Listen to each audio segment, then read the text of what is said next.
new name stadium, rather. The San Francisco Giants, maybe Levi's Stadium, or just staying in Oakland. So as they say, TBD, to be determined. But now we send it to the poet, the man, the legend himself, Nate Burleson, there in Atlanta with the hype crowd and a very cool guest, my friend. Appreciate it, Will Selva. We'll check back in with you a little bit later. Thank you so much. We're now joined by one of the greatest offensive linemen in NFL history. Let me put this in perspective. I played 11 seasons, made the Pro Bowl once. He went to 11 consecutive Pro Bowls. 9-time All-Pro selection. My man even won a College World Series with USC as a pitcher. He can do it all. Please welcome back to Good Morning Football, Hall of Famer Anthony Munoz to the building. Woo! Thank you. What's up, my man? Thank you, man. Of course. Thank you. Of course. Great to be with you. Always good to be with you. I'm glad that you're here. Now, 30 years ago, you were in the Super Bowl with Cincinnati. Yep. And part of the hype, the hoopla, is that you guys had to lead late. And then there was a guy by the name of Joe Montana that led his team down the field. Now, what were you thinking when you were on the sideline watching one of the greatest do what he do? Not just led him down the field, 92 yards, 3 minutes. You know, at that time, I was thinking, man, why couldn't I have Bruce Smith pass rushing ability and get in the game and maybe get a couple of sacks? But it was amazing, you know, because all game they moved, but really didn't score a whole lot. And in this drive, you know, the focus was on that pass, Montana to Taylor, but this guy right here, Jerry Rice. Oh, man. He had over 200 yards, and I'll remember they had third and forever. Yeah. He makes the catch, breaks the tackle, and gets the first down by 1 yard, and that really kept the drive going. So, you know, Montana to Rice was huge, but then Montana to Taylor with 34 seconds left, it was just agonizing on the sideline, not being able to do anything. Well, I mean, you've seen the greats. I got to ask you quickly, Montana or Brady? Who are you going with? You know, for many years, I was a Montana guy, and I still am. But, I mean, you just got to look at what Brady's done. Talk about it. It's crazy. I mean, it's just absolutely. I mean, I went to 2 Super Bowls in 13 years, feeling good about at least going. I mean, the guy's like every year. So I got to go. I got to go Brady. All right. Well, we love it. We love the strong take. Let's get away from Anthony's agony for a second. Yeah, thank you. Welcome to the show. Great party. Thanks, Nate. The NFL celebrates its best and its brightest at the NFL Honors this coming weekend, of course.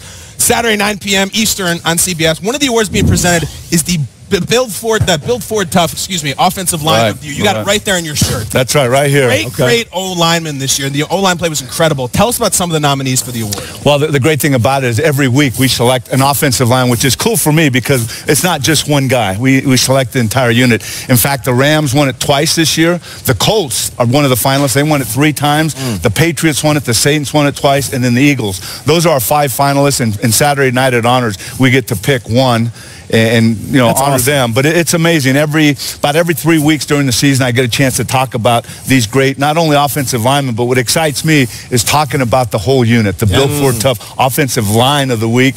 And we do. It was fun for me to watch this year with young guys like Quentin Nelson, old guys like Andrew Whitworth. And I love Andrew, and I hope he doesn't mind that I called him an old guy, but he is playing. The old guy is playing at the top level in the league. So it's been fun for me all season. We love the offensive line stuff, too, and occasionally it's not just the unit. It's one guy who lays a smack on somebody, and we get excited about it. So being a Hall of Fame offensive lineman, we wanted to showcase you some of your favorite blocks of the season and have you take us through it. Nate, why don't you start us off? All right, so you mentioned the old guy, former Bengal, Andrew Whitworth. We got one of his blocks. I want you to pay attention to what he does and kind of break this down for us, and you'll see my big boy leading the way and getting busy.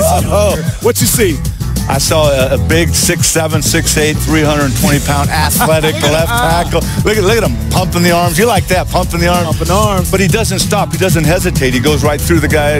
Flowers. Look at Trey. Just I can say he plants the flowers. That's hey, sound like Burleson with these punts. Talking them tough for. All right, we all love Zach Martin. And against the Rams in the NFC divisional round, he's blocking Ndamukong Suh. But let's listen to the sound of the play. Anthony, listen to this.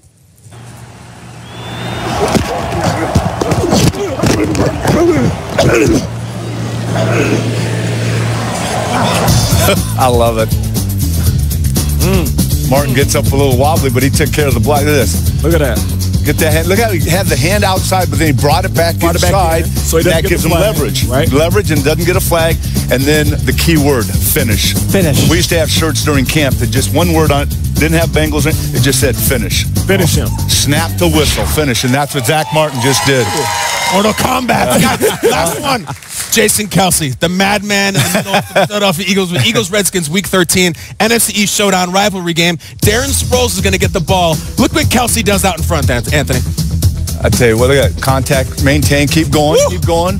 Keep going. A 2-for-1 special on that. That's what I love. You just, any opposite color jersey, you just hit it. You engage with one guy as he is right there. Look at that. One guy's got his right. Sees another guy, he's got an open arm, so why not? Get another block. That's effort. And what's he do? What did I just say? Finish. That's right. See him the T-shirt. Before we let you go, you mentioned Andrew Whitworth. Of course, you're a Hall of Fame left tackle. Andrew Whitworth played many years in Cincinnati. What's your relationship to him, and what would it mean to see Andrew Whitworth hoist that Lombardi on Sunday? I'll tell you what. So Andrew, for 10 years, he was a Bengals. He was on, I have a foundation, and one of the recognition, we do programs, but we had a recognition of the top offensive linemen and defensive linemen in our area. And Andrew, the last several years, when he was in Cincinnati, was on my committee to select. And he would come in, and the guy's just unbelievable. Solid heart, solid individual, one of the hardest worker.